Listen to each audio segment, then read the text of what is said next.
여러분은 인생이 즐거우신가요? 제가 지난번 영상에 제가 1월마다 읽는 책이 있다고 한번 말씀을 드렸는데 그 5am 클럽, 이거는 제가 그 1년을 좀 잘 보내고자 마인드셋을 하기 위해서 읽는 책이고요. 또 하나의 책이 있어요. 웬 다이어의 인생의 태도. 이 인생의 태도를 더 좋아하는 이유는 마음을 되게 평온하게 하는데 되게 영향을 준 책이에요. 인생은 모든 것이 그 태도에 달려있다고 이렇게 얘기를 해요. 그런데 저도 이거를 제가 그 50이 넘으면서 인생은 태도가 다구나, 정말 저도 이거를 너무 실감하고 사는 요즘인데, 어떤 큰일이 생겨도 태도가 제대로 돼 있는 사람들은 그거를 정면 승부하면서 뚫고 나가더라고요. 제가 인생을 반을 넘겼는데 아직도 괜찮은 인생의 태도를 못 지니고 있다 그러면 다시 한번 정비를 해야 되는 거죠. 저 역시 제가 인생의 태도가 되게 부족한 사람이었기 때문에 해마다 1월에는 또 이 책을 읽으면서 다시 1년에 대한 태도, 내 삶에 대한 태도, 이런 걸 한 번씩 정비하게 되는 거죠. 이 웬다이어는 행복의 비결은 사랑의 비결과도 같다, 이렇게 얘기를 하고 있어요. 여러분, 행복이라는 건 우리가 어느 정도 아시잖아요. 그런데 이 사랑이 무엇일까에 대해서 모르시는 분들 굉장히 많이 있으시더라고요. 인간적인 사랑, 그거에 대한 정의는 저도 내릴 수가 없어요. 사랑의 비결과도 같다, 이렇게 얘기를 했는데, 여기에 대해서 정리한 페이지를 한번 읽어드려 볼게요. 메슬로는 성공한 사람들은 절정 경험을 인생의 목적으로 삼는다고 합니다. 절정 경험이란 어떤 순간에 완전히 몰입해서 주변의 다른 것들을 잊는 걸 말합니다. 성공한 사람들, 한계를 모르는 사람들은 삶의 많은 순간을 절정 경험으로 만드는 능력이 있습니다. 이들에게 삶은 신성한 것이기에 매일 자신에게 가장 옳다고 생각되는 일들을 행동으로 옮깁니다. 이들은 받아들임과 감사, 사랑의 언어를 알고 있습니다. 책에 나오는 절정 경험이라는 거를 경험해 보셨을까요? 무언가를 몰입할 때, 그 몰입의 순간이 있다는 거는 요즘에 조금씩 느끼고 있어요. 뭔가를 할 때 시간이 이렇게 많이 갔나? 시간 가는 걸 잘 모르겠다, 이렇게 생각하는 경우들이 있어요. 여러분은 시간 가는 줄 모르고 무언가를 몰입한 경험이 어떤 때일까요? 시간이 벌써 이렇게 갔나? 이렇게 생각하는 게 몇 개가 있는데, 대표적인 거는 일단 독서할 때 정말 시간이 빨리 간다, 이렇게 생각할 때가 있고, 또 하나는 제가 요즘에 그 풋살에 빠져 있어요. 여자 축구를 하잖아요. 이렇게 미니 축구식으로 하는 풋살. 오늘이 사실 올 겨울 중에 가장 추운 날이에요. 많은 여성분들이 나온 거예요. 체감온도로 마이너스 20도가 넘었었거든요. 그래서 이 눈썹이 얼 정도였어요. 엄청 추워서. 이른 아침에 다 모인 거예요. 그래서 정말 대단하다.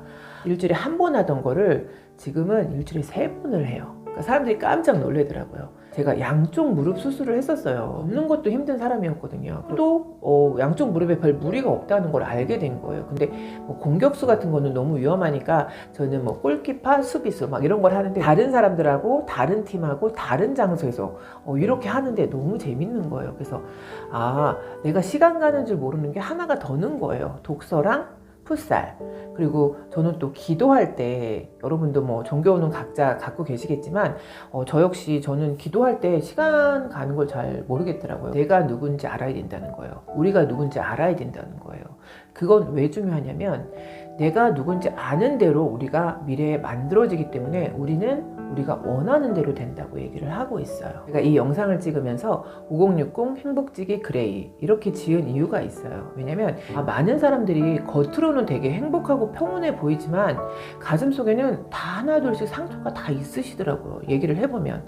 제가 많은 그 인생의 슬럼프, 위기, 이런 굴곡, 이런 게 생기면서 저는 그런 걸 굳이 숨기지는 않아요. 왜냐면 현재의 시간은 다 제가 만든 시간이고 저로 인해서 발생된 시간이지만 그 안에서 분명히 깨닫는 게 있고 또 예비된 시간이 있다고 생각을 하기 때문에 저는 그런 걸 좀 과감하게 오픈을 하고 사람들하고 얘기를 나누는 경향이 있기 때문에 본인의 어려움을 얘기하는 경우도 많이 있더라고요. 그래서 의외로 제가 그거를 알게 된 거예요. 많은 사람들이 되게 마음속에 상처가 있구나. 그리고 남을 의식해서 그 상처를 감추기에 급급하구나.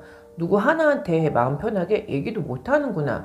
제가 이거를 알게 된 거예요. 고민에 대해서, 어려움에 대해서 이런 걸 얘기해보고 싶었던 거예요. 그리고 제가 70, 80이 돼도 저는 50, 60하고 같이 그런 공감대를 형성했으면 좋겠다. 이런 생각을 가지고 50, 60 행복지기 그레이라고 제가 이렇게 이름을 지으게 된 거예요. 그런데 이 그레이라는 뜻은 물론 회색이라는 의미도 있지만 뭐 중후함 뭐 이런 의미도 있잖아요. 그런데 이 그레이라는 의미가 여명이라는 의미도 있어요. 그래서 그리고 저희 중년을 나타내는 그런 이중적인 의미로 그레이라는 닉네임을 쓰게 됐는데, 여명처럼 중후한 중년의 이미지 이런 거를 갖고 싶어서 제가 그레이라고 닉네임을 지게 된 거예요. 원하는 대로, 생각하는 대로 된다에 대해서 기술을 하고 있는데, 이 페이지도 한번 읽어드려 볼게요. 이상주의자가 되려면 먼저 자신의 영감을 믿어야 합니다. 지금부터는 내가 나의 현실을 규정한다고 조용히 확신하세요. 이런 자기 규정은 내면의 지혜를 기반으로 합니다. 스스로를 믿을 때 나 자신을 만들어낸 진짜 지혜를 믿게 됩니다. 영감은 믿기 어려울 만큼 강력하죠. 영감이 삶을 지배하면 당신을 묶어두고 제약하고 규제하는 온갖 현실적인 비판들을 물리칠 수 있습니다. 일상의 지혜에서 저는 신에게 말을 거는 것이 기도라면 영감은 신이 우리에게 말을 걸어오는 것이다 라고 썼습니다. 영감이라고 표현하기는 좀 어려울 수도 있지만 그런 느낌을 받을 때가 있어요. 내가 생각했던 나의 노년과 내가 이끌림에 의해서 끌려가는 노년은 많이 다를 수도 있다. 이런 생각이 들 때가 있더라고요. 기적이나 인연 같은 거는 어떻게 발생된다고 보세요? 사건과 인연과 시간들은 저는 사람을 통해서 온다고 믿는 부분이 굉장히 많이 있어요. 내 안에 목소리를 잘 들으래요. 그리고 그 목소리를 잘 따르래요. 내 안에 사랑을 따르면서 일하는 거, 이거 굉장히 중요하다고 얘기를 하는데 이것도 한번 읽어드려 볼게요. 이미 충분히 가지고 있다고 생각하면 무척이나 감사하게 되고, 그러면 좀 모순적으로 들릴지 모르지만 삶에서 더 많은 것이 찾아옵니다. 깨달은 정신, 고차원적인 정신은 이렇게 생각합니다. 내가 가진 걸로 충분해. 내가 필요한 건 다 있고 지금 정말 행복하고 편안하고 즐거워. 내가 돌려받은 건 그저 보너스일 뿐이야. 여러분이 가진 거를 충분하다고 생각해 보신 적이 있으실까요? 부자인 친구가 하나 있어요. 그런데 그 친구는 항상 고민이 있는 거예요. 저랑 만났는데 얼굴에 고민이 가득한 거예요. 그래서 무슨 일이 있냐고. 그랬더니 이제 뭐 사무실에서의 약간 고민을 얘기하더라고요. 그래서 제가 제 친구한테 그랬어요. 있잖아, 너가 가지고 있는 거를 한번 헤아려 보라고. 그 조그만 고민으로 인해서 네가 가지고 있고 누려야 될 거에 대한 거를 지금 너무 많이 놓치고 있다고. 그러니까 본인도 그걸 알고 있다고 얘기를 하더라고요. 그래서 그 정도의 고민은 그냥 덮으라고. 그 조그만 고민 하나가 네가 누려야 될 너무 많은 감사함과 행복을 다 덮어버리고 있다고. 본인도 그걸 아는데 그게 성격적으로 안 된다고 얘기를 하더라고요. 그러니까 제가 보기에는 모든 걸 다 가졌어요. 뭐 경제적인 여유도 있고 정말 괜찮은 신랑도 있고 정말 아들도 너무 잘 컸고 하면서 요만한 뭐 어려움은 있겠죠. 근데 그게 그 친구가 누리고 있는 모든 거를 다 덮을 만큼 큰 문제는 절대 아니거든요. 그래서 제가 역지사지 하자고 얘기를 했어요. 너가 만약에 나고 내가 만약에 너였으면 어떨 것 같냐고. 저희 친구가 그러더라고요. 자기가 나 같은 상황이었으면 자기는 벌써 병원에 갔을 거라고, 정신병원에 갔을 거라고 이렇게 얘기를 하더라고요. 그래서 제가 그래, 그렇게 생각하면 정말 감사함이 생길 거야 했더니 저한테 전화를 끊으면서 고맙다 친구야 이렇게 하고 전화를 끊더라고요. 상황은 바뀐 건 하나도 없는데 나의 마음속에 이 평온함은 뭘까? 그러면서 이게 되게 감사함으로 바뀌더라고요. 그래서 목적은 현재에 있다는 거예요. 그래서 지금 이 순간을 살아야 된다고 얘기를 하는데, 사실 지금 이 순간을 누리지 못하면 정말 미래에 있는 것은 우리가 잡을 수 없는 시간이고, 과거는 이미 지나간 시간인데 저희가 정말 온전히 누려야 될 거는 지금 현재인 것 같아요.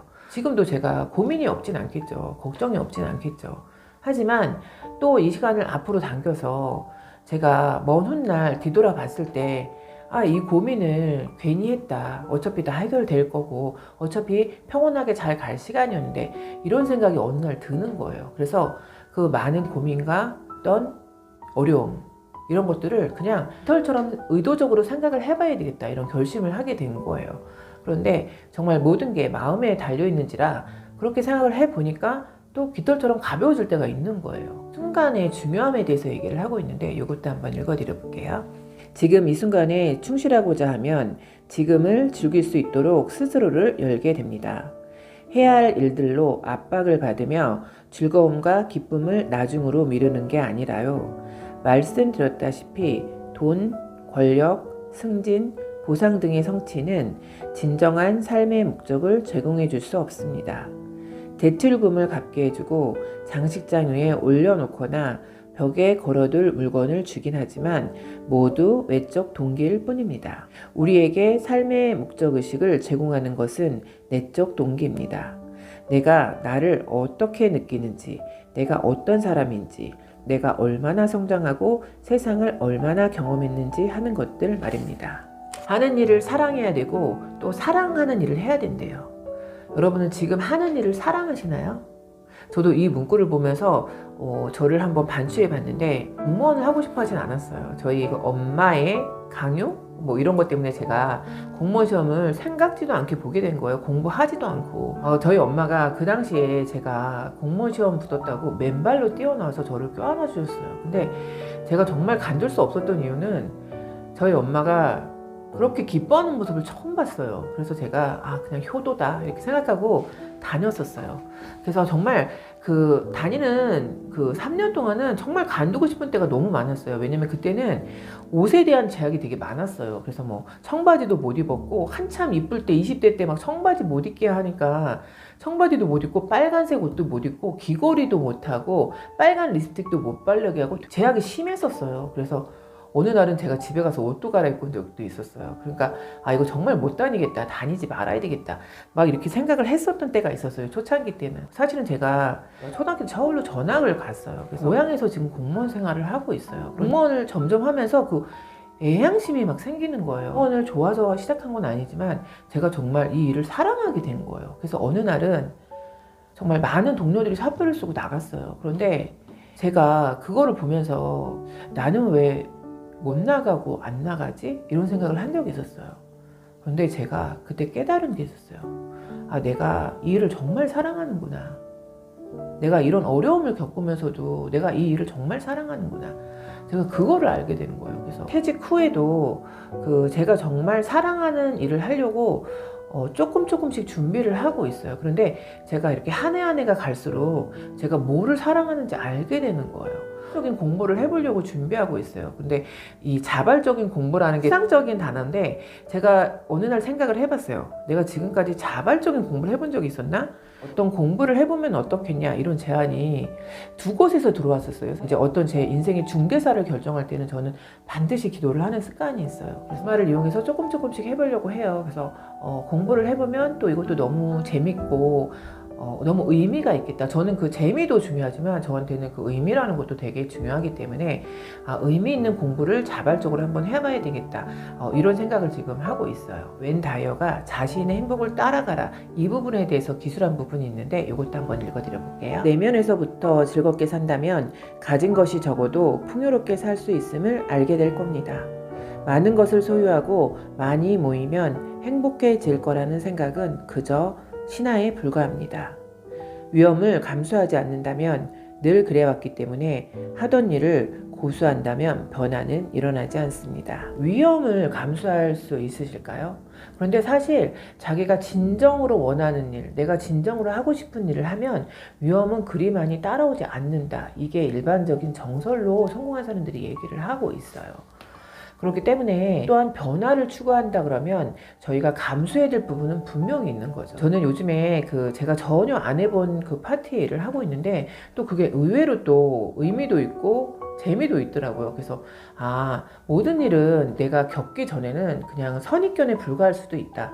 이런 거를 알아가고 있는데 조그만 곳에서 행복을 느끼고 살면 정말 저희가 누릴 수 있는 행복이 너무 많은 것 같아요. 그래서 저는 요즘에는 순간순간에 제 나름대로 의미를 부여해요. 그러니까 모든 것은 결국엔 본인이 선택하고 본인이 누릴 수 있는 게 아닌가.